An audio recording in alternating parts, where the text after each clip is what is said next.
Bonjour. Right, little trigger warning.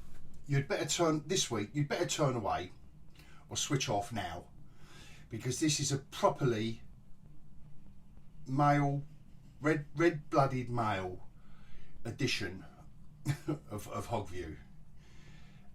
Wasn't the heaviest week. We had a really heavy one, but what there was out this week I've really enjoyed. Let's get into it. Let's start with this one. Yes, see what I mean? I picked it up because of the cover, everyone. Yeah, go on, come at me. Decent story, reminded me of 90s Image. The cover did, to be fair. The covers, that started me off with that Witchbladey kind of vibe, Adam Hughes kind of thing going on that the artist has tried to get away with, and which I think succeeded. Again, something about it drew my eye. This one, come on, I've got a soft spot. We don't go there for Black Cat. We don't go there on Hogviews. And Mary Jane, but particularly Black Cat, that's done really well. Everything, both those comics, it does everything it says on the tin, and there's nothing wrong with that. Ninja Funk, I'm enjoying it. These are just fun. This is just fun. This is almost like fanzine kind of stuff. I know it's indie, but I just really enjoy it. But what a glorious cover that the artist has done. And do you know what? It's nothing like his artwork inside, his comic strip artwork. But I enjoy both. But I just thought this was a particularly red-blooded male heterosexual cover for a comic. It's carrying on. I'm sorry, everyone. I'm sorry, everyone. And Gun Honey, this is the second issue of Pick. It's issue 4, the end of this first story arc. I've got to get the first 2 issues of this. This again, this pulpy kind of old-fashioned noir style, but done with that modern twist on it.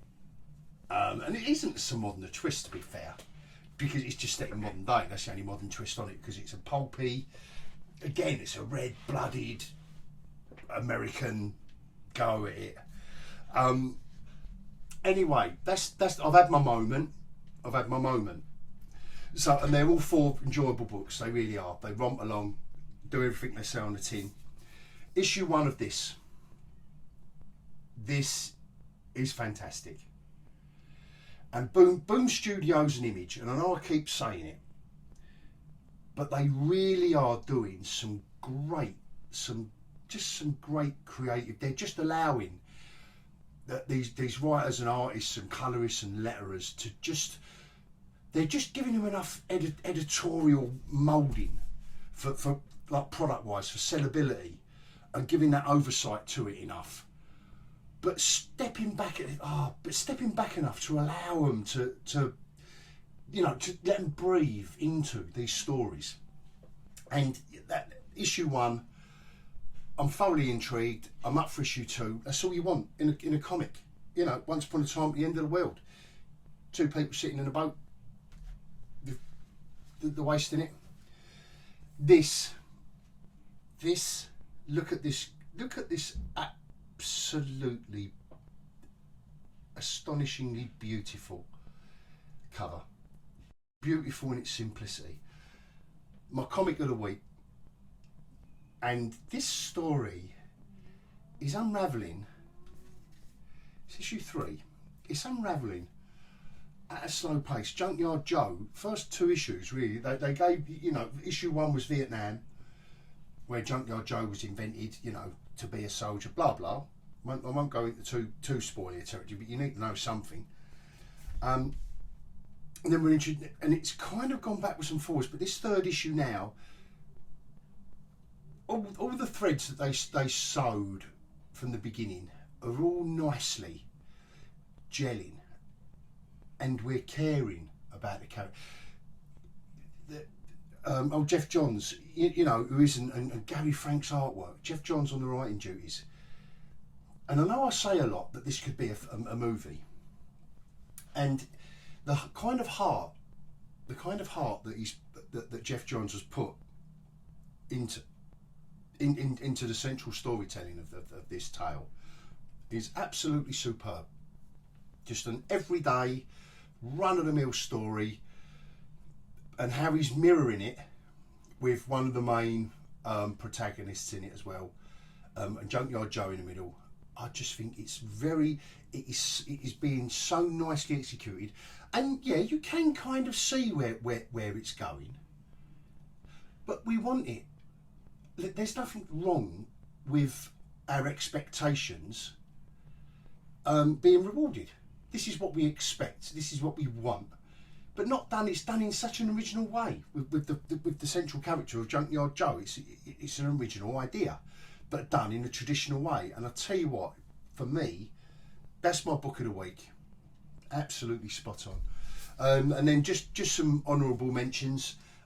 This continues to be an epic read. Not so sure about the artwork on it this week, but we're not doing a deep dive. They're my 6 for deep dive. But I'm still bearing with it because the story's marvellous, and I'm following it out for 9 issues. So, but it's still good, still worth it. And you know, not everything's going to be absolutely outstanding, is it? Spider-Man Lost Hunt. That's still intriguing. Not sure if it is running out of steam, to be fair, already on issue 2, and it's J.M. DeMatteis, but which is a shame. But I'm not saying I hate on it. And this, I'm going to see this story arc out, but I've got to say this was disappointing. This was over with. This book was over with in 5 minutes, and I'm not going to insult anyone by going through these pages by pages on my deep dive. But there's just double page spreads of nothing. When everything's a double page spread, nothing has any impact. Nothing has any impact. And Garney's artwork is getting rougher and rougher, and which again doesn't mean I'm hating on this book. And you know I like showing you books. I'm not telling you not to buy this. I'm just telling you what I kind of found a little bit irritating about it this week or this month. You know, you wait a month for this book to come out, and it takes you 5 minutes to read it. And some of these books that I've loved are really densely.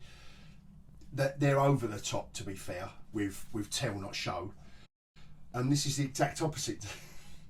But like I said, I didn't hate on it, and I'm going to follow the story through because it is it's an intriguing story, but it does make you wonder. They probably could have. That's a 3-page story. Imagine when Stan Lee and Jack Kirby were on the job. That would be the amount of story they pack into one issue. And that segues nicely into, you see what I did there? I'll pick this up, and I'm not going to go through this, but I've just got to recommend this as like a celebration of Fantastic Four and Stan Lee. If you like all this old stuff, look, this is nice Jack Kirby artwork taken from different bits and pieces. You know, I don't know if this is just for old crusties or not. I've picked this up for years and years, Alter Ego, on and off, not religiously. But I've just got to say this issue is packed with Fantastic Four. So if you are an FF fan, that they've got original artwork from issue 3. They go into some of the stories of yore, you know, where it's all that mysterious past, 1961. You know, there's no original artwork. It exists as far as anyone knows from issues 1 and 2. And they go into. They don't know really who inked issues 1 and 2, but they think they do know George Klein, and they do a little biographical piece for him. So after the scroll, I'll be doing a deep dive, but I do recommend that for all FF fans as well. You know, it's all very nicely put together by Roy Thomas, and if Roy Thomas can't give you a decent editorial content, then no one can. That's all I have to say about that. So join me after the scroll to do my deep dive.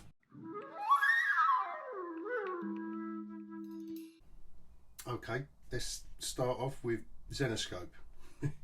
Now, obviously I told you why, and you can guess what attracted me to want to look inside the cover.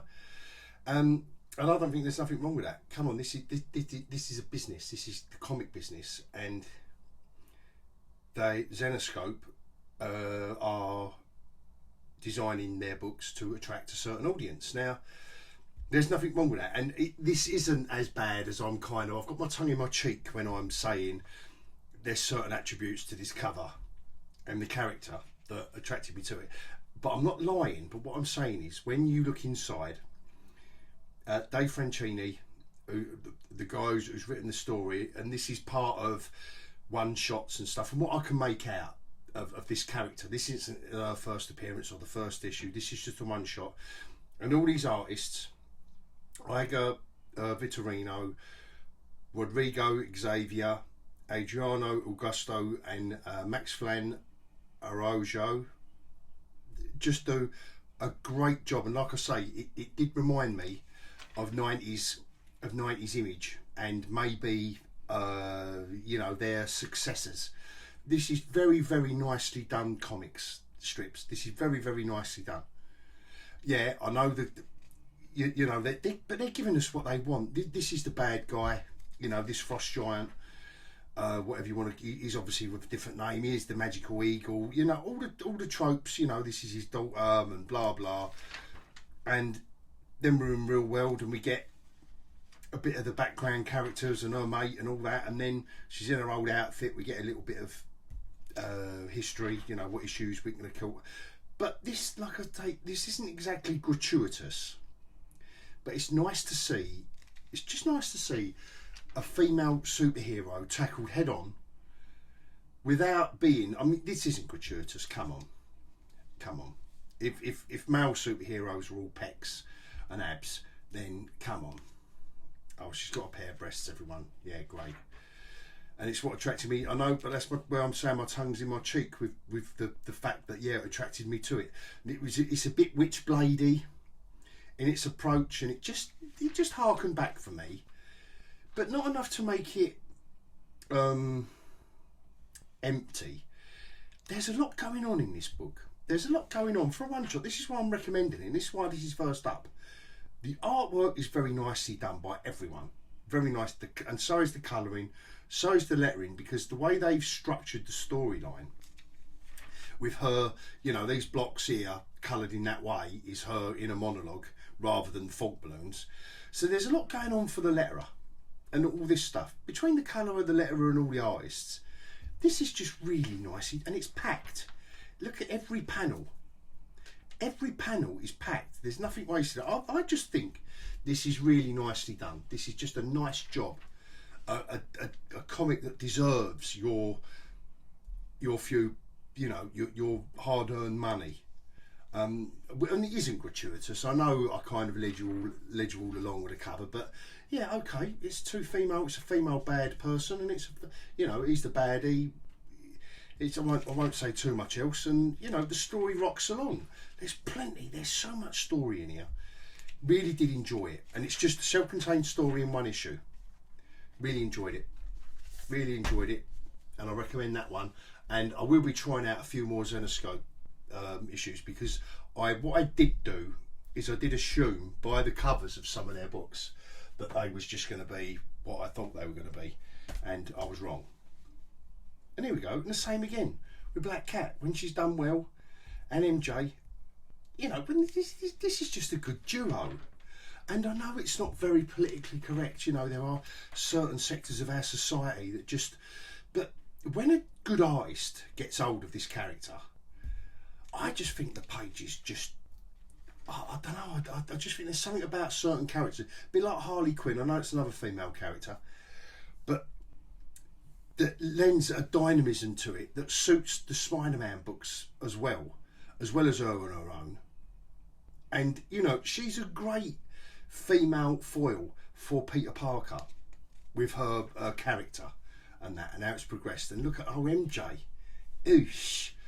This is obviously part of the dark whatever it's called, story going on. And again, I just thought this was really nicely done artwork. Really nicely done artwork, and a little bit of a hark back, or ignoring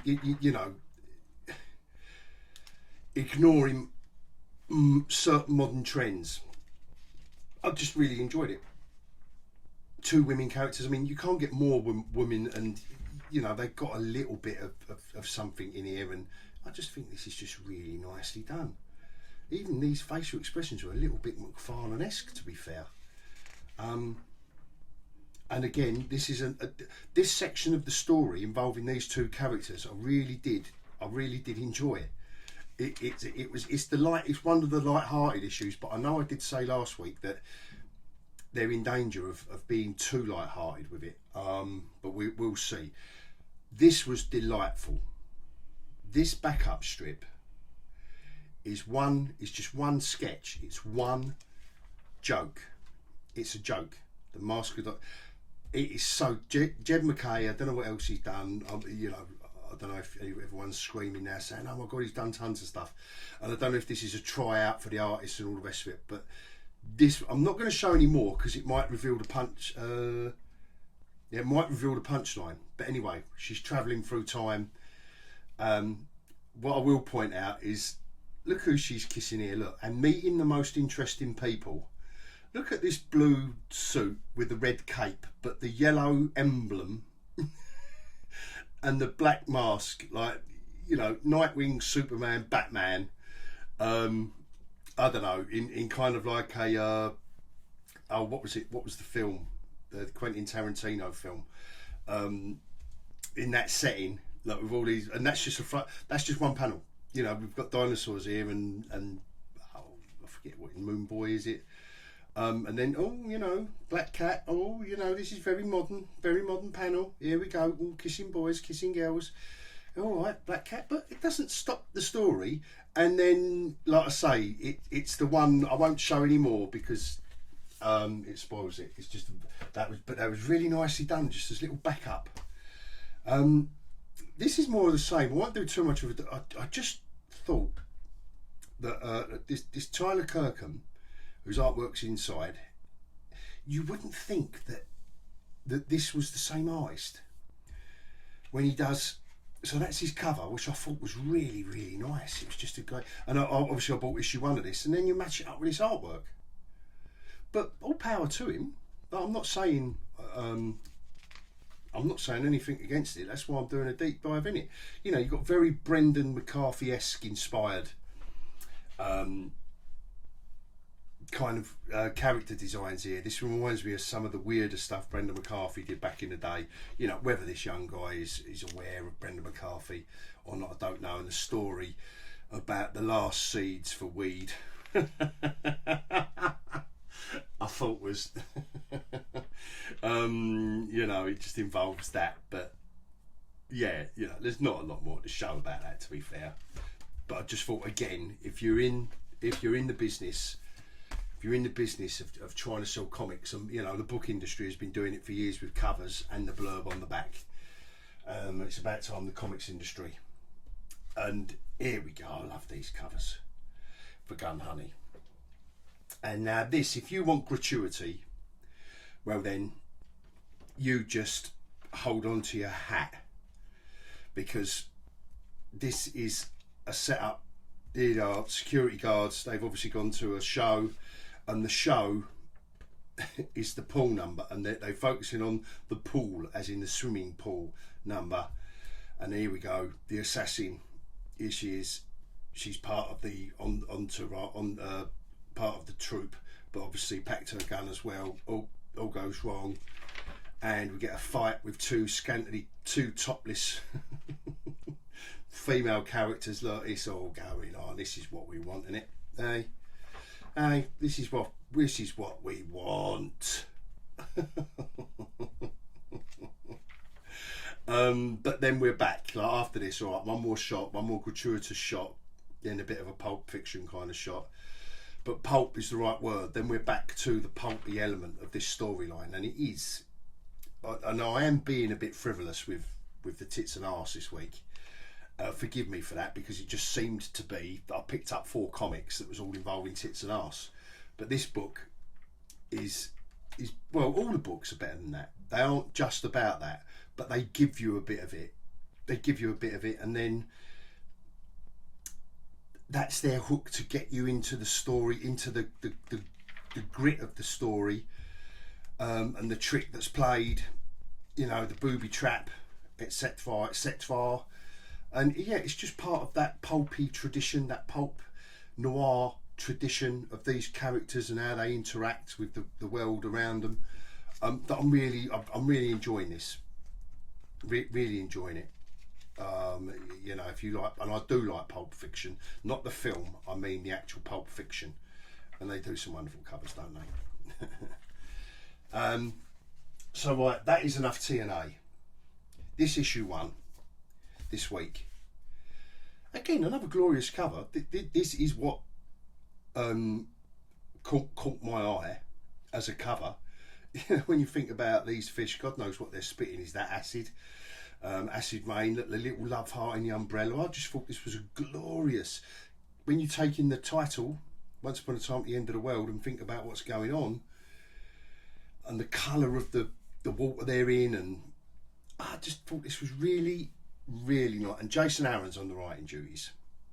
And this is one solid first issue. Again, it's Boom Studios again. You know, another hit from them. This and they're obviously all being packaged up for graphic novels, and there's nothing wrong with that. But I just love to get into single issue comics. What a setup shot! That's when you do a one. That's one page, and that is full.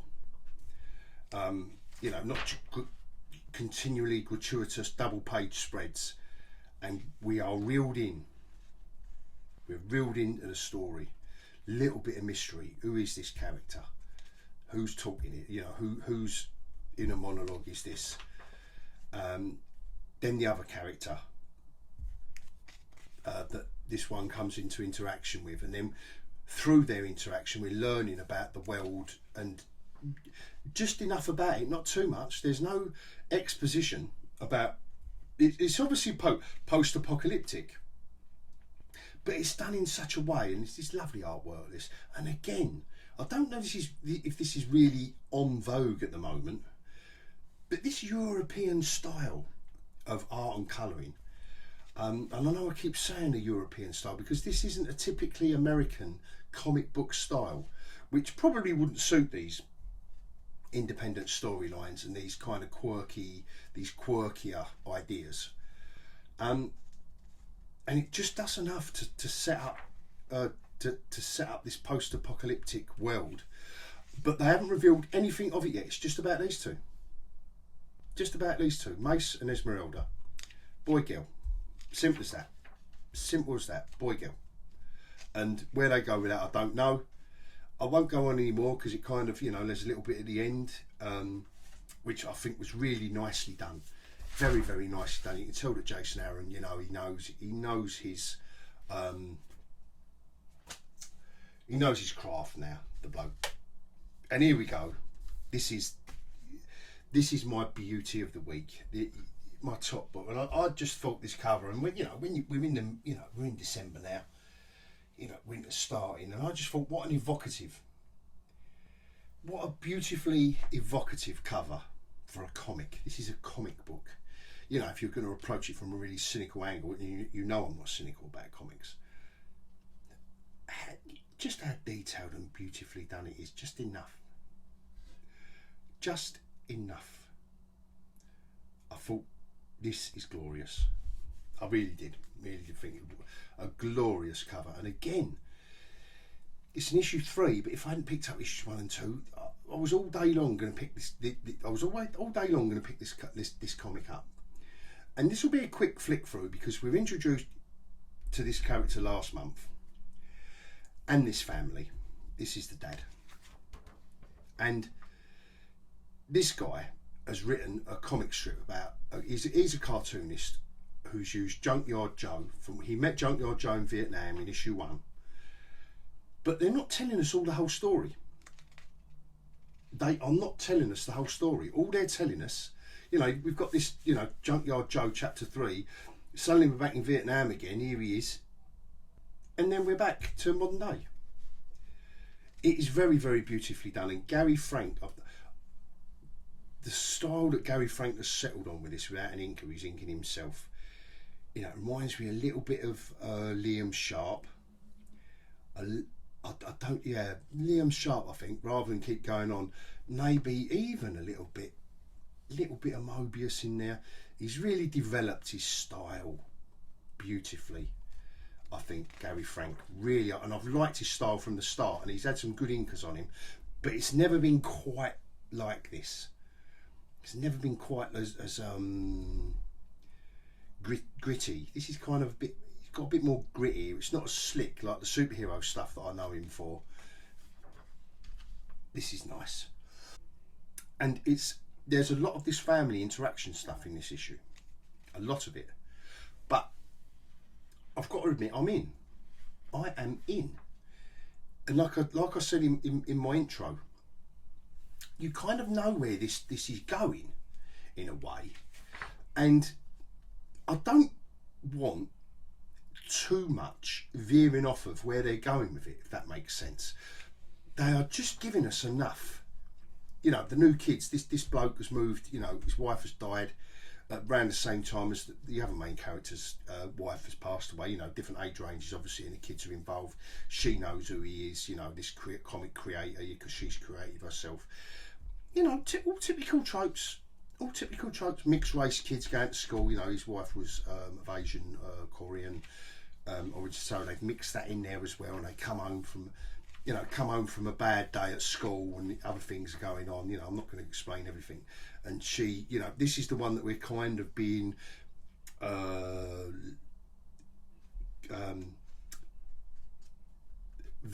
we're kind of being steered towards her as one of the main characters to it. And she literally has a bad day and takes it out on her dad, and you feel it. You feel it. And I know I'm only talking about domestic stuff, but it's so very Jeff Johns, this is beautiful stuff, and so is this as well. He knows when to chat, right? He knows when to chat. That is a page of it. It wasn't there, just enough. Jeff Johns and Gary Frank working together on this book, absolutely superb. He knows when to shut up, and he shuts up in bits like this. This is the mum. She's got the picture. This got done in at school, and all of that. Clank. Oh, who's that? Of course we know who it is. Bosch. Love it. That is spot on. And I'm going to leave you this week with that. I'm going to leave you this week with that. That's the top book of the week. That's a close second. I'll leave you with those two. Close second. I know I've shown, I think I've done enough gratuitous TNA on the other four covers, so I'm going to leave, you know, I'm going to leave it on a more of a serious tone. Because I think these two covers, as comics go, look where comics are in 2022. Beautiful artwork, great stories. Jeff Johns, Gary Frank, Jason Aaron. I know these guys are new. Lee Luffridge isn't new. I know he does a lot of, I believe he's done stuff with AWA actually. But I haven't seen Alexandra Tefengi's work, but great. Just great. These are all guys, top of their game. Top two. If you're only going to buy 2 books out of all the ones I'm showing you, these are the ones. And on that note, I will bid everyone adios.